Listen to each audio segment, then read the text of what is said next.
Okay, today we're going to be joined by Mr. Mark Evershed. Mark is a good friend of Gotham Golf Blog, and Mark was fortunate enough to have spent some time, intimate time, with Mr. George Knudsen prior to his death. We're going to continue our constant search to get to the bottom of the Knudsen philosophy and the Knudsen teachings, and Mark is another one of the people that we've sought out to give us some insight. So take it away, Mark.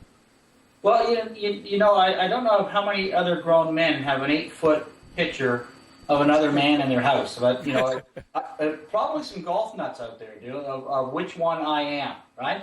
I got a picture of George because what happened, Ralph, is, what would it be? I'm afraid to even think. It had to have been 35 years ago. No, that's impossible. I spent about 18 hours with George Knudsen after he retired from competitive golf, and he started up a golf school in Buttonville, Ontario, up here in Canada.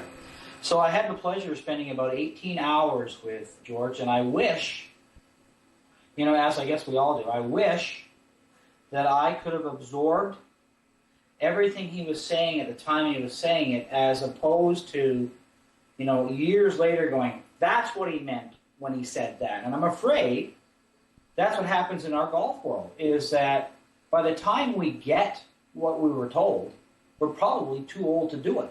And if we're not too old to do it, we're too old to make it go very far when we do it.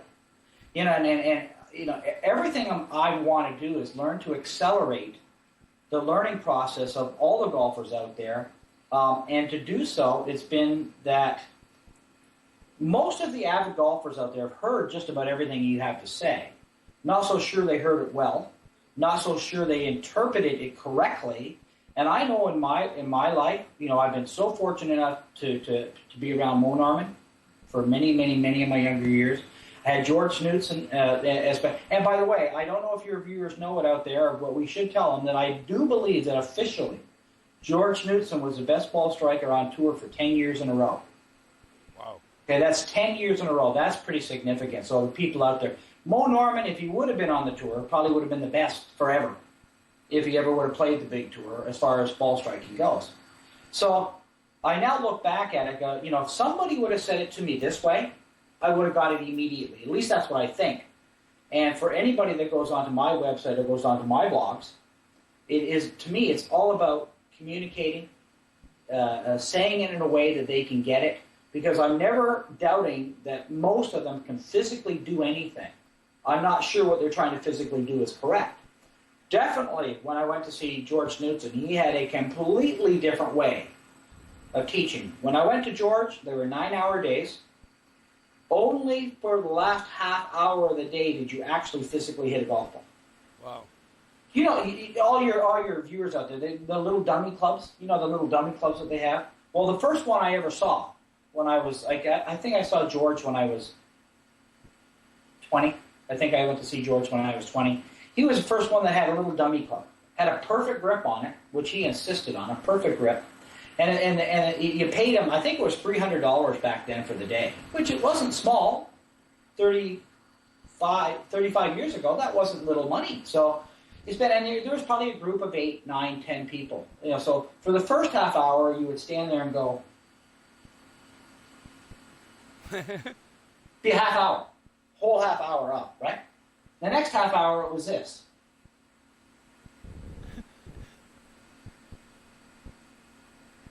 Wow. Oh, now the really interesting thing, maybe this is out there now, but it sure wasn't back then. Maybe only the last half hour or hour did you ever work on your backswing. Wow. But you know what? That is not weird, because the Suzuki method of teaching anything is you start at the end and you work your way backwards. I think that's way more clever. I tell everybody that I think the only people with bad backswings are people that work on their backswings. I think everyone that has a good follow-through has a good backswing. I know that seems radical, but it's not. The concept of that has been around forever. The Olympic people have been teaching it forever. It may be new for golf, and it may be really hard to wrap your head around. I don't disagree with that, but it's true. Now, everybody that went from Knudsen, after 9 hours, everybody had a good-looking swing. Everybody had a good look. You cannot not do this for 9 hours and come away with a good-looking swing. But a good-looking swing doesn't mean you make great contact. Right? Nowhere even close does it mean you make great contact, right? But the big knock about what Knudsen was doing is, at that point in time, because I want to clarify, make sure I come back and clarify this wrong, okay? Because I might get carried away. Everyone that went to Knudsen came away having this, because Knudsen was into weight transfer. Everything was weight transfer, right? And the story I remember was, after 9 hours of doing this, I came away with a really good-looking swing. Now, I made good contact because I was a golf pro and I know how to make good contact. The ball went really straight, but it went really short. I actually remember about 4 or 5 years I went with thinking I was just really short. I was really short off the tee. And I'm strong as a bull. And I'm thinking I'm so short. Everybody that went to Knudsen was extremely short. Right? And then I remember watching him in one of the last tournaments he ever played, at Westmount Golf Club up here, great golf club up here in Canada. And, so he's been teaching assists, if you can grasp this. He's teaching assists. And every single one of the students look like this. Right? And then he stands up on the tee. This is one of the very first times I saw him hit it in competitive golf. He goes, bang. I'm going, whoa, where'd that come from? That's not what we're teaching, right? So my theory, it's not even a theory, it's the truth. The mass majority of speed comes from the correct use of your hands. He was saying it came from your weight shift. Well, he was wrong, and I apologize for that, but can I put brackets around that? You got to remember that, and I hope no tour players are listening to this, but there's very few tour players that I would ever take a golf lesson from. Because their world is doing it, their world is not explaining it. They do not know what you don't know. So they bypass everything that they should be talking to you about because they know that, and that, so why should they have to explain it to you, right? So, anyways, I learned that from George about weight transfer and that, but he was teaching weight transfer hits the ball farther. The faster you transfer your weight, and it's not true. It's the faster you can correctly use your hands. But that's why I was short. When I went to Tom Tomasello and he taught me about the hands, I then had a wonderful combination of a beautiful looking swing that George would teach, beautiful balance, and now the speed was back, like it was instantly back. And I'm suggesting to all your viewers out there, here's what I tell all my juniors, I tell everybody that'll listen. If you're doing something and it's not working, the question you should ask yourself is, what is it I don't understand? Don't immediately go to, I know what I'm supposed to do, I just can't do it. Because the likelihood is that is not true. So you go the other way first. And that was a lesson I learned from George. And then I went to Tom Tomasello that taught all the things where the speed actually comes from. So that's the speed factor of it. But, talking about George, at his Buttonville range, he had little circular nets, 50 yards, 100 yards, and then about 250 yards away he had some goal posts and some posts. Now again, 35 years ago, that was kind of unique. Nowadays, everyone's got it, but 35... The thing with George was he would stand over a golf ball, and he didn't have to hit it. It couldn't go anywhere else than where he was looking. That sounds crazy, but I don't know if all your viewers have one guy at the golf course that he stands over a putt, he's going to make it. I mean, we had a guy up here named Ben Kern. And Ben Kern, he would start laughing before he hit a putt. Because he couldn't miss. This guy couldn't miss. And he kind of got sick of it, so you started giving him 10-foot putts. Instead of making him putt it, and would just make you angry, he said, George, just take it away. Or Ben, just take it away. Well, George was like that standing over a golf ball. He was beautiful. This thing went and you hit it. You couldn't believe how often and then poor us, we're sitting there saying, George, you only won 7 times and you hit it that good? I mean, what chance have we got, right? But anyways, I think he only had at school for a couple of years before he died, but I got to tell you this anecdotal story. There is a videotape out there somewhere on George Knudsen. It was a documentary. And on the videotape, they asked George what he feared in golf. And he said, my biggest fear was that I was going to hit the pin. Now, everybody's got to think about that just for a second, because many of your listeners have gone the whole entire year this year and never hit a pin with a full shot. Not once. All year they haven't hit a pin with a full shot. All year, right? One of his very last tournaments, if not the very last tournament he ever played in, I played right in front of him. And I swear to you, he hit the pin 3 times that day on full shots. Wow. You go, I'm thinking, George, if you're that afraid of it, why don't you aim a foot left? I mean, you were that good. Why don't you just aim a foot left? Why bother aiming at the pin then? Eh? And Mo Norman and him, they didn't judge by score. They actually judged by how many pins you hit that day. And that's absurd. But they were that good. So, George was great that way. He really took a great liking to me for whatever reason. Not a very outspoken guy. If he would have lived longer, he would have become a great teacher. I think he just didn't live long enough to hone his communication skills, because he actually really did care about the people who were there. He really took the time with people that are there. I think that he just didn't live long enough to communicate. I wish that I would have known more when I was that old, because I would have hounded him, and I think he would have loved me hounding him. See, I think all great teachers love to be asked questions. Right. I think they all love to ask a question that they are not sure of the answers, though they can go into it and find the answer. And I think George did care that much. He just died I think he played in one senior, what was it called back then? Senior tour? I think it was the senior tour back then. He played in one event, and then he died of cancer. But he has some very unique ideas at that time. Now remember, everybody out there, if they don't know George Knudsen, go on YouTube and learn about him. I don't know if it's fair to say, but it's pretty damn close to fair to say, that he was a direct disciple of Hogan. He was one of the only people in the world Hogan would let even close to watch him hit golf balls. So, I mean, he was just one of maybe a handful. There might be 2 or 3 other guys that Hogan did, but Knudsen was certainly one of them. Okay, Mark, why don't you sit down with a few questions for you. Let me grab a chair here. No problema. Good? All right, what do you think now, going back that you described the hand speed and the like, do you think that Knudsen himself was probably trying to keep it elementary to get people in the first stage of what perhaps might have come later? In other words, I was talking to Norm Moot the other day, and we had the same discussion.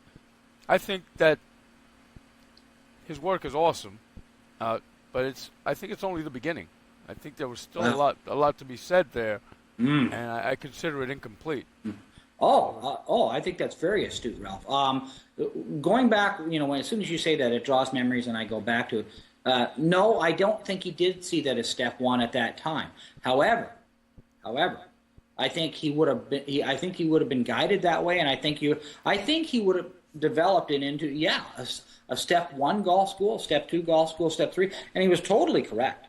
But who can command enough respect to have somebody go? Let's say in today's terms, it would be $1,000 a day. That's probably cheap. It's probably more. I mean, probably. You're cost right. of living, it's probably about more like $5,000. Okay. But let's say that. So, okay, here's the deal. I, Mark Evershed, want to give you, Ralph, a golf lesson. I'm going to charge you $5,000 for a day, and you're not going to hit a golf ball for the last half hour. I mean, how many people are you going to get to come to a golf school like that? I'm not saying it's wrong. I think it's very right. I mean, I know at my golf schools, people don't hit lots of golf balls. I let them hit more than he did because I have to. Not necessarily because I want to, but I kind of have to. I don't think you could get people to come to something like that. But that does not mean he wasn't correct. I think that George cared enough about people and the golf swing that if somebody would have come to him and said, George, you know what, I really think the speed comes from the hands, he wouldn't have poo-pooed it. He wouldn't have said, oh, you're wrong and I'm right. He would have sat back and he would have thought about it. I just think as a tour player, their job is not to think, to understand what it is you don't know. So I think a tour player would jump too many steps to the, well, hey, let's do this. I think the Golf Channel. I think all the golf magazines.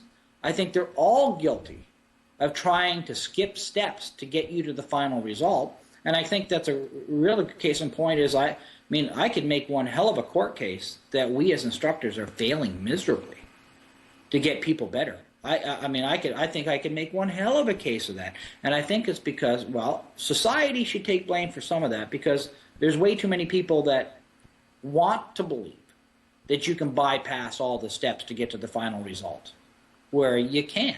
You have to go through the steps as far as I know. Now, again, here's another problem. Every once in a while, we will hear about somebody that bypassed all the steps and got there. So all of a sudden, we think we're the exception. Well, you hear about Freddie Couples saying, I never took a lesson. Well, he's full of crap. Freddie Couples may have never paid for a lesson. Every instructor at his golf course will say, look at this kid. This kid's great. And probably help him and give him tips all along the way. And he just doesn't remember it that way. So he says, I never took a lesson. And we all say, see, Freddie Couples didn't take a lesson. I don't need to take a lesson. Well, now that you bring that up, I had an interesting interview with a gentleman by the name of Jackson Bradley, deceased now, a legend in Texas golf, PGA professional, played in several major championships, traveled the tour, etc. And they asked him, and he said that Homero Blancas shot 55, said once claimed he never took a lesson, and Jackson said that's bullshit because Homero liked his beer, so he probably did not remember all the lessons I gave him. So, it just goes to show that. You know what? I guess it's just so like we were talking earlier with off camera about the society today is we're so willing to jump on something and say I don't have to or try to bypass stuff, and it's really unfortunate because I think the fun comes when you have to work for it. I mean, what fun would it be if you just? I think the guys sometimes I think the golf when it comes too easy to somebody they don't succeed. Because it's so easy. How hard can this possibly be, right? And then you get a guy like Tom Kite just outworks you. Like I dare you to stand beside Tom Kite and Tom Hertzen and tell me Tom Kite can beat Tom Hertzen. I mean, sit on the driving range and watch them hit balls together. I mean, Tom Kite is just a sheer worker. Tom Hertzen was just unbelievably talented. And so, but I mean, hey, isn't that golf? I mean, I want to get back to George for a second because you were mentioning earlier about footwork. I'm going to tell you two things that are going to become the greatest, newest, best thing ever in golf in the next couple of years. Number one is going to be eye line and how your eye line and your head work correctly, because we are not being told correctly at this moment in time. We are not. We've just been told to keep our head down, which is like cavemanish, Stone Age stuff. There's way, way, way more to it than that, and it's fun. Secondly is footwork. Footwork has been around since the beginning of time. It's been written about in hieroglyphics, I think, on pyramids. I mean, it's so old, but it's way more to it than, say, go to your right foot, go to your left foot. There's way more to it. It is extremely teachable. It's not sexy. I think I would go broke if I said I'm going to start golf schools for footwork. Everybody wants to talk about the swing. Now, I'm going to say 99% of your listeners have never heard what I'm about to say, which is just a shame. Your golf swing consists of your club, your hands, and your arms. That's it. The golf swing is the easiest part of the total. Alignments, weight, pressure, control, pivot is the hard part. It's only hard because no one even attempts to work on it. Or if they attempt to work on it, they really don't know what they're doing. I mean, like here's when somebody says to you, "I'm working on footwork," or "You should go work on your footwork." That's about equivalent as me saying, "Ralph, I'm coming to see you. I'm going to go out my door and turn right." You're in New York. I'm in Canada. Right. But to get to you, I got to turn right. Now what I do? Like just saying you got to get to your right side, get to your left side. It's primeval. There's way more to that. Now I'm wondering how much of the golf world out there know this to be the truth. Let's say the powers to be, the instructors, the golf powers to be. How about I phone the Golf Channel and say, hey, you know what, the Golf Channel, I want to come on, I want to teach Footwork. I mean, there's no way. If I wanted to say I want to teach speed, I got a whole new way of teaching speed. That sells. And they might be all over me. Of course, but if I said, absolutely. It's the same as everybody in the world wants short game, but I'm guarantee you the short game schools are not full. You know, but being a capitalist society, right? Money speaks. I could suggest to you the golf world knows how important the pivot is. They know how important footwork is. But because they can't make any money, they start selling the swing. I mean, if this is true, if what I'm saying is true, they're really guilty of something. If it's not, they are naive of not searching it down. Right? So, I mean, golf has... The masses are nowhere close to being taught what correct is. Not even close. The tour players, most of them are just really damn good at what they do. However, it's going to be scary how good they get in the next 10 years. It's going to be scary how good some of these young kids get because some of them really do know what they're doing. Well, the irony is that a lot of these things happen in a professional golf swing by happenstance and just athletic ability. And what I think a lot of the people just can't decipher it and explain perhaps a sequence or what's going on. And, you know, you couldn't take somebody. It would be very hard. Let's put it this way. It would be very difficult for a tour pro to explain their footwork because it happens so, you know what I mean? Yeah, but I'm going to tell you, though, it is very explainable. It's explainable if you take the time to study it carefully. Yes. And then you'd have to be able to transfer these thoughts into the fields, and you know, this is where the teaching professional, teaching professionals come in. You know, like I don't know, Ralph, in your world, if you know what curling is. I mean, I think most of your listeners don't know what curling is. I'm being a little sarcastic here, by the way. You New Yorkers and New Jerseyans probably don't know what curling is, right? So that strange sport on the ice where a guy's sweeping in and they got this puck rolling. You're right, and they up to about now are not very good athletes. Hey, throw $1 million at them and see how many good athletes start popping up. Sure. You know, I mean, you can kind of follow the money. You throw a bunch of money and start to see how good. How about those sailors? I mean, in the World Cup, I mean, those guys are amazing athletes. Now that they're throwing tons of money at it, right? Sure. Well, the same thing is happening to golf. The old age of these guys not being athletes is so far not true. Now, okay, don't throw me a Greg Statler and throw me because the world, you cannot run your life or the world on the exception. Footwork, if all of a sudden somebody came out and made footwork sexy, the world would start running to footwork. You know, so, I mean, I love to take a run at it because it's hugely important. I'll say it a different way, and this may get more people's attention. I don't care how good your swing is. If your footwork is bad, your contact will never change. Your swing may look better, but your contact will never change. And again, I state that how good your swing is has nothing to do with contact. And where everybody's making the mistake. I wrote a thing on the blog. I wrote a blog the other day about, you know, what do you think, two things. What do you think would happen if all of a sudden all the infomercials were to change their, golf club infomercials would change their thought process and start making golf clubs smaller so that you had to pay more attention? I would suggest people would start getting better. Because as they make these golf clubs bigger and supposedly make the sweet spot larger, people stop paying attention. Well, they run and jump and skip and hop and do everything they can thinking that they couldn't miss a sweet spot if they wanted to.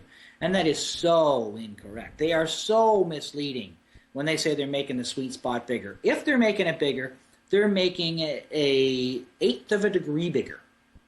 They're not making it 4 inches bigger. I mean, that's ridiculous. But if that's what they're stating.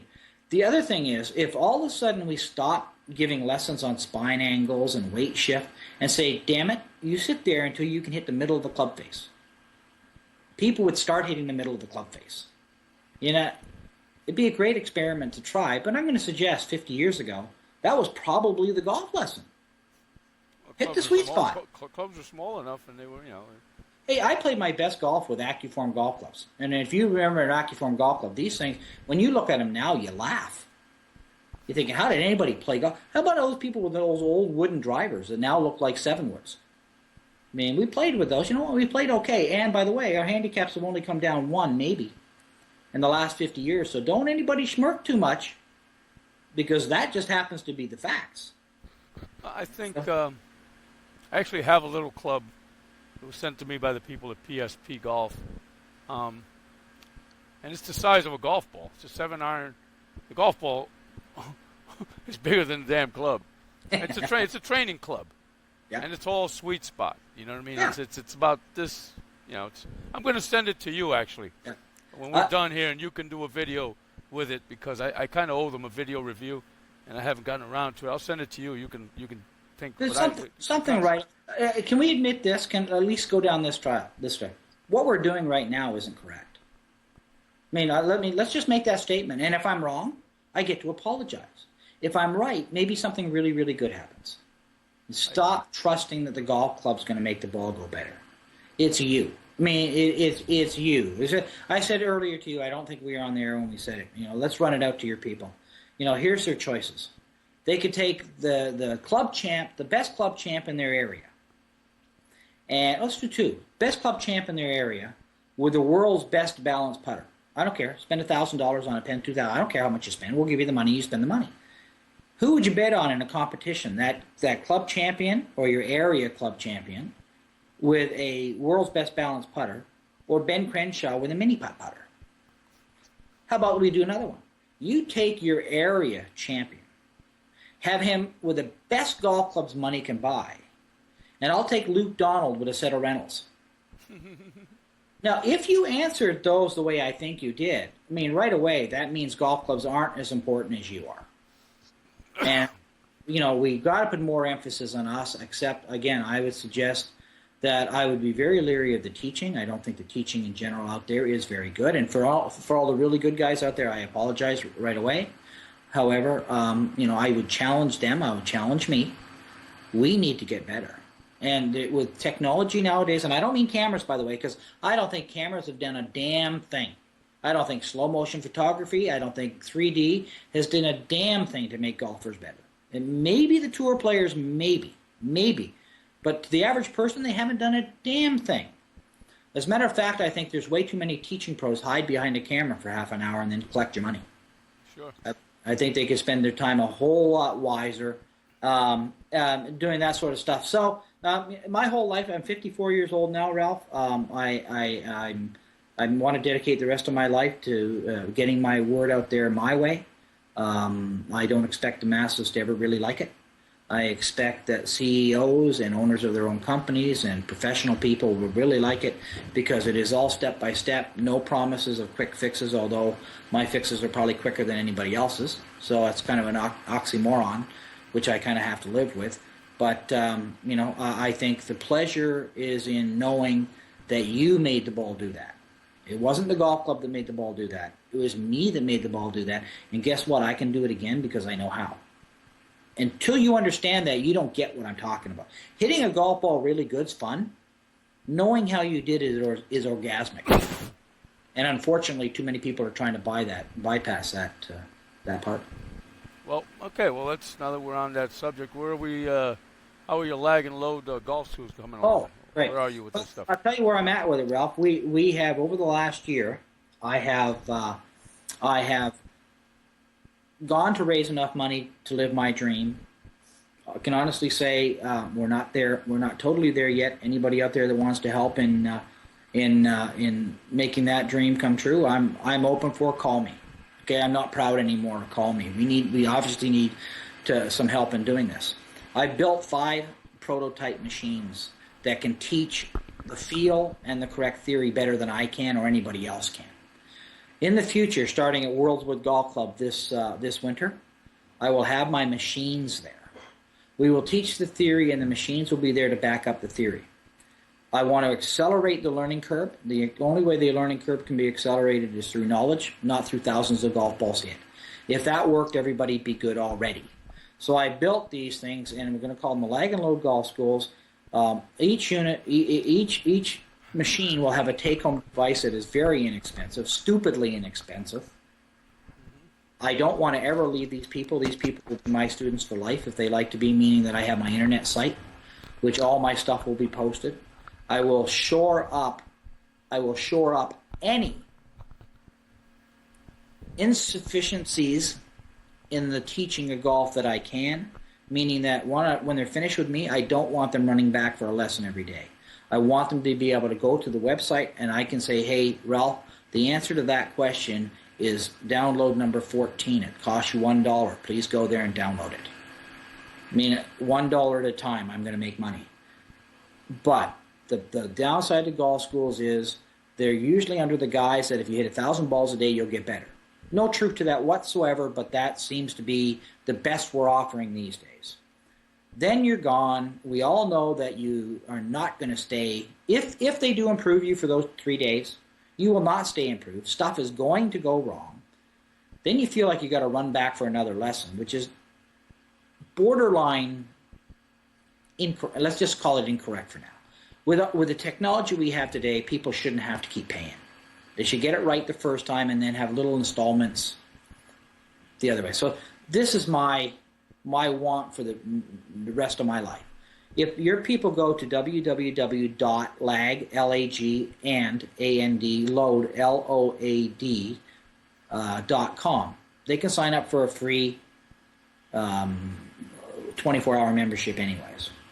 If they have any questions, if they call me on my 800 number, which is 1-888-884-4653, somebody will likely answer. If they mention your name, I will extend the membership. If they mention the name of your blog, I will extend the membership. But I would suggest only really true golf fans go there. People that are looking for quick tips don't. You won't like it. You don't waste your time. You won't like it.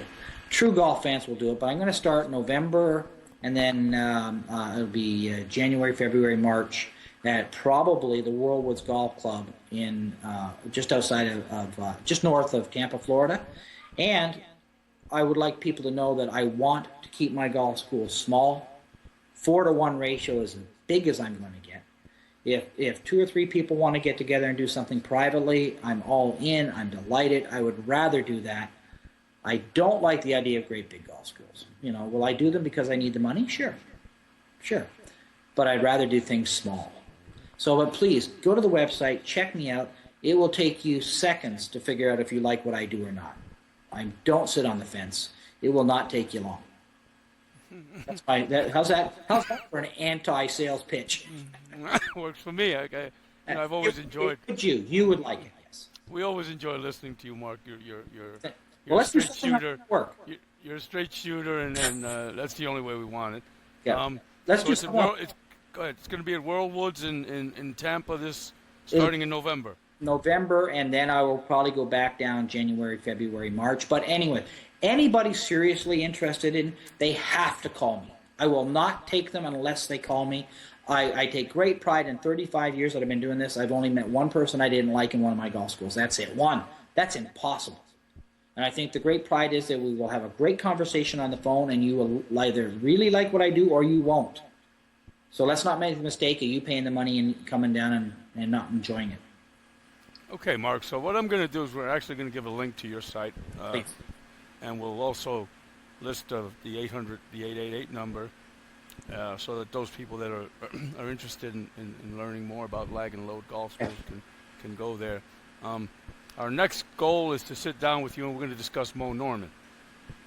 So I know you've spent a great deal of time with Mo, more so than a lot of these guys that are out here bantering and BSing. And there's quite a few of these guys on the internet that claim to be and claim to know and did this and blah, blah, blah. And it's getting really old. Please, anytime, Ralph. It's a pleasure to talk to you. You're great for golf. Thank you so much. Thank you, Mark. Okay, thanks, Ralph. Bye-bye.